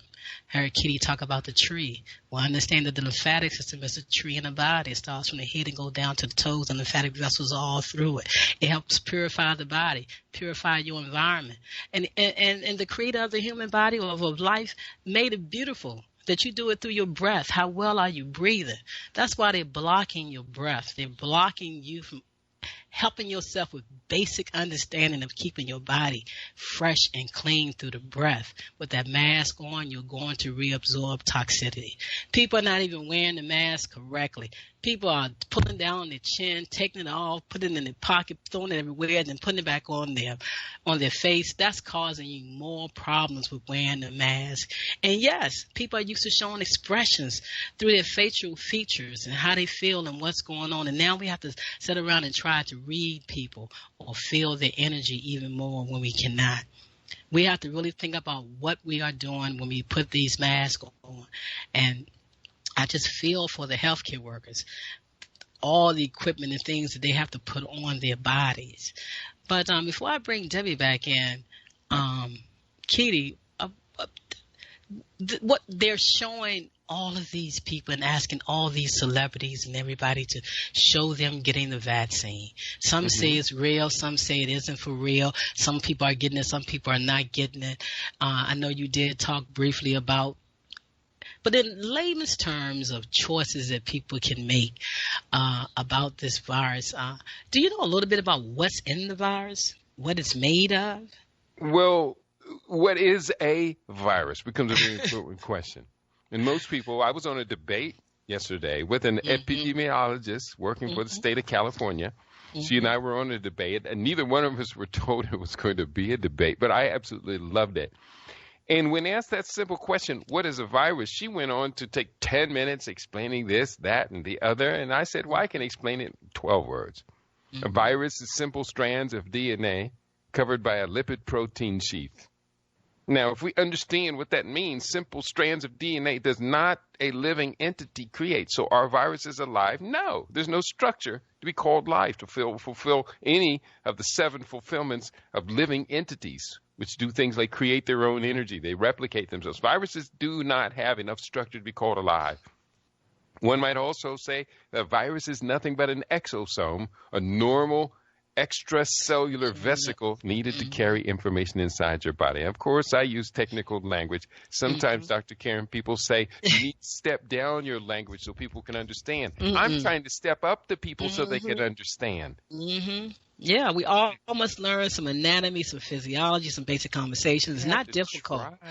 It's not difficult, really, for people to sit back and learn, but you got to start with understanding the organs of the body. Most people don't even understand the organs and systems of the body and how they work and connectively work together.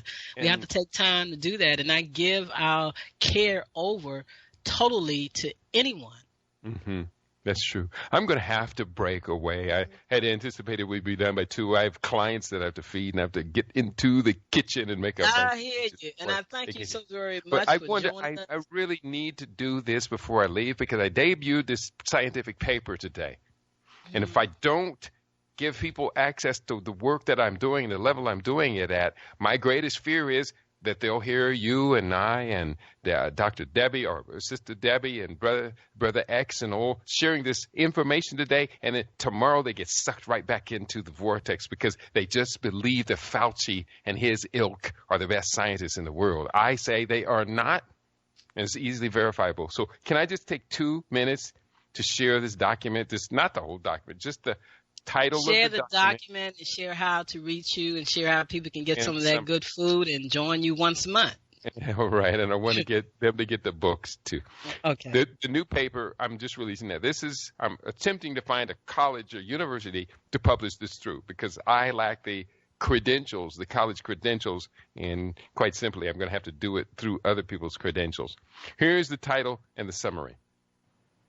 Monoclonal antibody immune therapy introduces risk of mutation of novel zoonotic RNA virus species, unintended consequences of the enhanced function of COVID-19 and mass vaccination. A spectrum of minimally regulated and extraordinary pharmacological procedures has created an unprecedented environment for the potential emergence of the most dangerous infectious pathogens to have ever affected humans and other species. Currently propagated across a large global environment are procedures such as gene editing, gain of function experiments, monoclonal immune therapy, the use of non-human species in vaccine cultures, mutagenic chemotherapies, antibiotic-resistant pathogens, and other modern medical therapeutic approaches. It seems inevitable that these procedures, in unusual combinations, raise the specter of unintended and highly aggressive pathogenic mutations. The world's current microbiological regulatory environment is inadequate to prevent spontaneous mutation of new pathogenic species of infectious superbugs of the future. Under a worst case outcome, this could lead to the world's 6th extinction level event. Yeah. So I'd leave with that question. Well, I, of course, show my contact information. Did the rush to distribute mass vaccination for COVID-19 create the world's 6th extinction level event? Did it? We'll find out, won't we? Well, it's presumed that it is already out of the bag. Out there. Yeah, it's very predictable. In fact, I'm now working on a timeline when to see the next indicators that this thing is out of control. The next reports of these mutated coronavirus post-vaccine people will not be coming out of the United States. The United States has a terrible suppression on this because the United States has maybe the most defined agenda behind all of this with Bill Gates and the world is overpopulated. I have predicted that my hypothesis is that they want to cap global population growth this decade to no more than 8 billion people, while it was predicted by the end of the century to reach between 9 and 11 billion, with Africans and South Asians making up the overwhelming majority of that global population. Africa itself has the potential to feed 12.9 billion people on its 2,160,000 acres of land using organic gardening techniques. So the idea of overpopulation, that's their demon. That's their nightmare. That's their nightmare. That's their nightmare because they're not there. Population, they can't be as greedy as they have been for several centuries, and they just don't want to give that greed up. You don't believe me? Look at the mass of wealth that has flowed from the middle class and working class to the uber rich in the year 2020, when Jeff Bezos can make $13 billion in a day, while tens of millions of people are underemployed or being laid off from their jobs. For And people think who want about to, that family and community. Just think about those numbers right there and what they're doing with this COVID-19 pandemic relief package for yes, Americans here in the and United States. the package that they're writing, we get excited that they're going to give us a check for $600 for $2,000. The system is designed for that money to be in the hands of the oligarchy within 90 days of us receiving those checks. We get a little smile.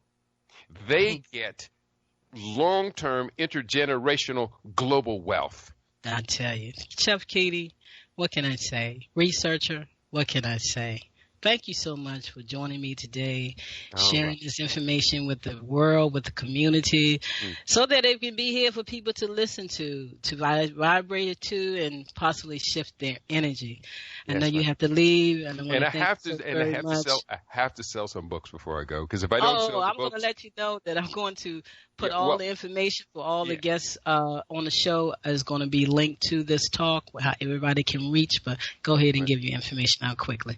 My name is simple, 5 letters, Keidi, Kidi.biz, where you're going to see the majority of my 38 books. I have maybe 3 more books right around the corner, maybe 1 or 2 of them before the end of the year. We're working overtime because our people's backs were pressed against the wall. And as Marcus Garvey said, that's when we will show the stuff that we're made of. Midase P. Thank you to my beloved Queen Sister Dr. Karen for hosting us for this forum. Thank you so very much for joining us. Information that you shared with everyone is definitely needed. I think people got things a little bit clear for themselves as they sit back and think about what they're really going to do for themselves during this time and the coming year of 2021. Thank you, Chef Katie, for joining us. Appreciate you. Debbie. Yes, ma'am. Debbie, what would you like? Thank you so very much for always being here, always being available, always sharing conscious self-healthcare information to allow people to become their own wellness doctor if they rethink and step up out of the dark ages of thought. We are so much more than just our genes, and you share that with everyone today. So before you leave me, I'm asking the programmer to please give me the phone number. We have someone who wants to call in, and I can't get the numbers right in my head. 310-920-7733. Did I say it right? 310-920-7733, I believe. We're expecting a call in to close out the show. 310-928-7733. I got it. Debbie, I normally don't be calling out the number on the show anymore. I be sharing information. We be vibrating to some music, relaxing, breathing, and giving thought to ourselves 30 minutes of the show. So think about it. If you can join me next year to really sit down and have a real conversation between us, think about it. Let me know what month you would like to join us. Keith Coley, former NEST practitioner, is going to be joining me up first in January to share about this COVID-19 and his analogy through the car companies and what's happening right now through the top pharmaceutical companies. So thank you so much for being part. Share your information on your way out, and I look forward to hearing from you soon, and so thankful and blessed that your parents are doing well. Thank you, Dr. K. I love being on your show, and yes, I'm excited to talk to you in the new year for sure. I guess as I leave, just a couple of thoughts. Yeah, go ahead. One is that living in the information age is a really interesting part of everything that we're experiencing. This is new. This is also something that's new that's shaping how we understand ourselves, and it's all about discernment and empowerment. And so that's a big conversation, but I'm just going to throw out some little pointers along these lines, because, Brother X was talking about how we can't trust external input anymore, and it's forcing us to go within. We don't know. We look around and we don't know what to believe. And so here are some things to just think about. One is choose your paradigm. Dr. K was just talking about the paradigms that we choose to live in. If you are looking for some input, pay attention to how you feel about it. If it's something that's telling you you're broken and need to be fixed, think again, because there may be a system that can help you see your wholeness and your perfection and the completeness of the present moment. So choose your paradigm wisely. Pay attention to where you're putting your energy. Also honor your uniqueness. You know, the collective, the institutions that have come through our collective input are sort of a one-size-fits-all, you know. Diets, and not to say that we don't need to nourish ourselves, we do, but the way that nourishment looks for you may look different than what the nourishment looks like for me. Honor your uniqueness. Do things your way. Learn what works for you. Don't just jump on a bandwagon and think, oh, I'm going to try this because everybody else is, you know. It's important to, again, remember that you have all the answers within. Steer clear of fear. When you are out in the information world looking for input, pay attention to how you feel when you hear it. Is it something that inspires fear and that makes you feel like taking an action because you're afraid? If so, find another source. That's not empowering. That's the opposite of empowering. So pay attention to things that tend to make you want to act from fear, because all you're doing is creating more things to be afraid of when you act from fear. So that's important. And feed your mind, but trust your gut. You know, the intellect is a tool. It's a tool. You must temper it with your inner knowing. It will help you understand your environment, and that's part of our survival mechanism. But at its best, intellectual understanding gives you options. So remember that it's important to understand things with your mind so that you can discern and you can choose. But ultimately, everything external is a permission slip. Everything that you need to know is within you. Everything you need to know for your highest potential in the present moment is within. So that's you dropped so many gems right there. Got to go back, and I know everybody's sitting back, got to process it. I know y'all want to listen to it again. I'm going to get this show up on my YouTube channel as soon as I can. So you all can listen to it. It won't take me long. I'm definitely going to do that. Because you do, you know, when it all boils down to it, our intuition internally, we're speaking to ourselves. We know exactly what we need to hear when we run from it. Stop running from yourself, family. The truth lives right inside of you. Debbie, thank you for joining me again. I look forward to you joining me next year. We can have that 30-minute conversation together. It's been a blessing. Share so much information with us. I'm going to let Brother Humama O'Malley come in and share what he thought about the show. He's going to be our first guest up on the 30th, and he's right here in the studio with me. He's over there on Poetry Avenue. This is Wellness Boulevard, and he'll get to share his COVID story next week with us. But in closing, you got about 4 minutes that you can share with us about how you saw the show. Debbie, thank you so much. Kitty, thank you. Brother X, thank you. Take your deep breath, family.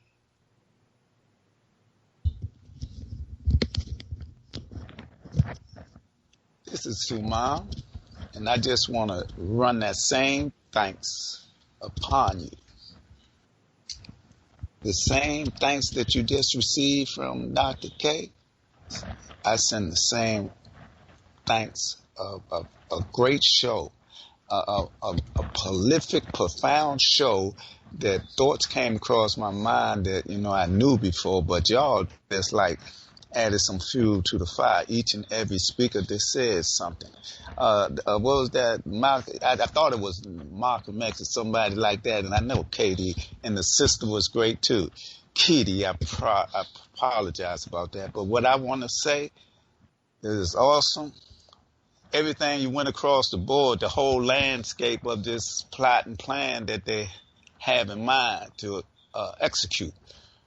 It was beautifully done with the timing and everything that everybody said was on point scientifically from an infinite well of knowledge. And I thank you. It was very well received by me. And you know what it had to be. I'm in the studio with Queen Bee herself. But anyway, I want to thank y'all for the information, and I'm in a total agreement with everything that everyone said, because I don't live in fear. I don't care nothing about the United Snakes of hypocrisy, or the games they play in the Congo states, and the Vatican, the 13 families, and the Queen of England. So this is about their thing, but we got to have a plan too. That's why we got to unify and develop a way that we pool our resources around the whole planet. Because even what Kitty said about the wealth, the distribution of the wealth, Africa, he said, can do what? Yeah, where's the money? All this COVID-19 ain't nothing but a plot and a plan. But we demand our rights by divine rights. I'd like to thank y'all. Have a nice one. And Dr. K, do it again. I'll be your guest. Next Wednesday I will. Well, it's been a beautiful conversation, a beautiful talk. I want to thank y'all that tuned in. Turn around and called a friend and told them to tune in. Again, this will be up on my YouTube channel, K Davis F, which you can listen to most of the rebroadcast shows that I do right here on InnerLightRadio.com. I want to thank y'all for taking the time to tune in. Sit back, relax, taking your deep breaths, and tuning into yourself to make it a better world for yourself. Only you can do it. You are your greatest healer, and please don't be a pawn in anyone else's game. Step up out of the dark ages of disease care and become your own wellness doctor. Is Brother X still around? Did he want to close out with anything from what he heard? Did he have any last words? Is he still with us? Or are we just going to close out the show? Because I'm feeling so very, very good. And I hope you are too. You have the opportunity to not to be your own enemy. Your own enemy. As Brother Muhammadu Malik says, we are not our own enemy. We must heal and deal with self-love. So we are going to have to come to the place where we become conscious of what we are doing to ourselves, to our lives, with our mind, with our thoughts, with our inner conversation. It means so very, very much. What are you saying to yourself? Stop living in fear. Step up out of stress. Sit back and know that you are greater than anything that they're trying to put before you from this external world. It does not govern who you are. Thank you so very much for joining us today on this COVID-19 maskology conversation. And wear your mask as less as possible. Breathe. Support your lymphatic system with the breath of life. It really is a true governing factor of your immune system. It is what cleans up all the waste in the body. That's why you have more lymphatic vessels than you have blood in vessels.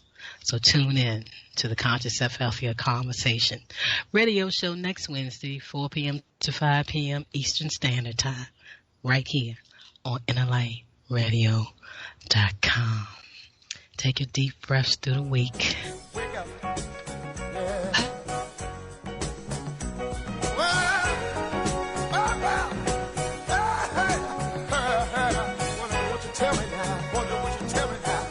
Wow, family, that was a great show.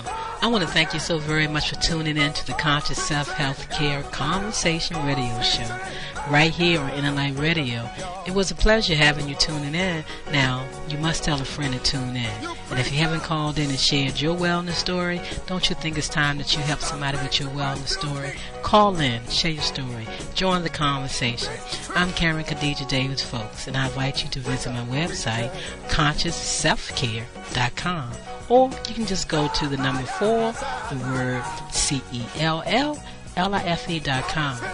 Leave me some information. I would love to talk with you. And once again, I look forward to you joining us next Wednesday right here on the Conscious Self-Health Care radio show. It's a conversation where we uplift each other, where we share our wellness stories so we can help someone move from disease care to conscious self-health care. Thank you for tuning in. I look forward to hearing from you next Wednesday.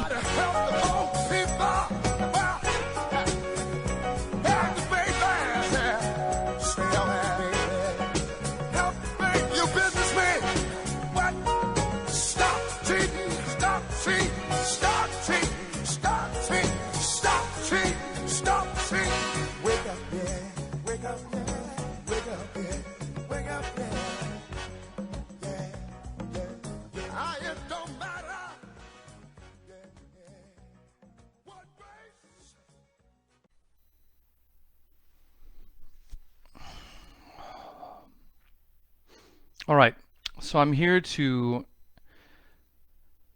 tell a very unfortunate story, but it's got to be told. So there were 3 car manufacturers, Toyota, Ford, and Chevrolet. And in 1986, they had a very big problem. They'd all 3 created cars, a model of car, that was producing an amazing amount of deaths. People using their cars, this particular model of all 3 manufacturers, and I mean, they were suffering losses right and left on this particular model. And these models were used by a lot of people. They were the every person's car model. Again, Toyota, Chevrolet, and Ford. And they were getting sued for these children dying in these car accidents. We're talking about the engines catching on fire. We're talking about brake systems that were faulty, not working, calipers not grasping as well as they should to stop the cars, accidents happening for all kinds of reasons. And those car manufacturers particularly keyed in on India and on certain African nations to sell this particular kind of car. They would change the names depending on whether it was India or African nations, but it was still the same model that they'd produced here in the States. And the lawsuits, I mean, they had the entire Indian government coming down to them saying, we don't want your cars ever again in our country. You have to stay out and never sell another car here again. We've seen what you've done. You've taken no responsibility. We want to sue you until you're into bankruptcy. So in 1986, Toyota and Ford and Chevrolet, all 3 went to Congress and said, look, we know these particular models that we all 3 make are very similar in their who buys them, the socioeconomic class that buys these cars. They're everywhere, and we realize a lot of people have purchased these because they were affordable. But they're killing us. We can't keep making these cars. We've got manufacturing flaws in there, design flaws in there. We cannot correct them without going back down to base and starting all over again in their design.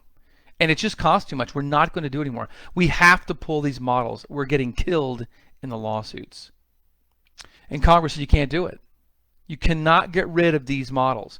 These models are the staple for the middle class of this country and many other countries. You've got to at least make them here in the States. You have to. Please do not stop making them.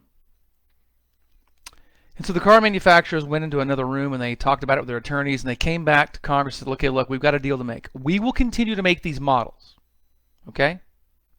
Only if you can guarantee us that we will not be held accountable for anybody who is injured in these models. Again, we're not going to tear them back down to base and start over again. We're not going to do it. It's too much investment. We're not doing it.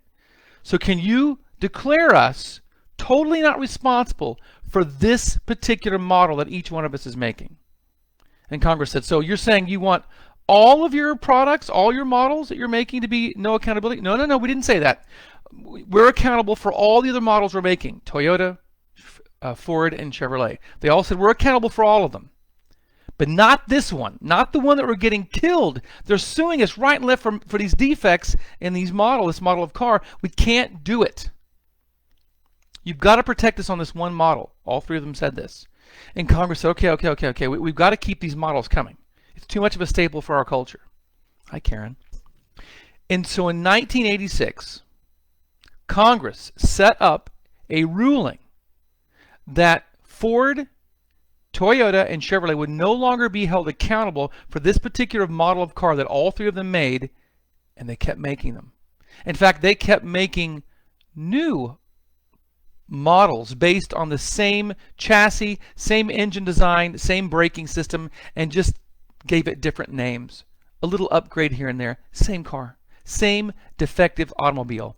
And instead, when the public would have, and they did, many more accidents in these models of cars, they could no longer sue Ford, Toyota, and Chevrolet for those models. They had to go to a special court that was taxpayer funded called the Defective Model Court.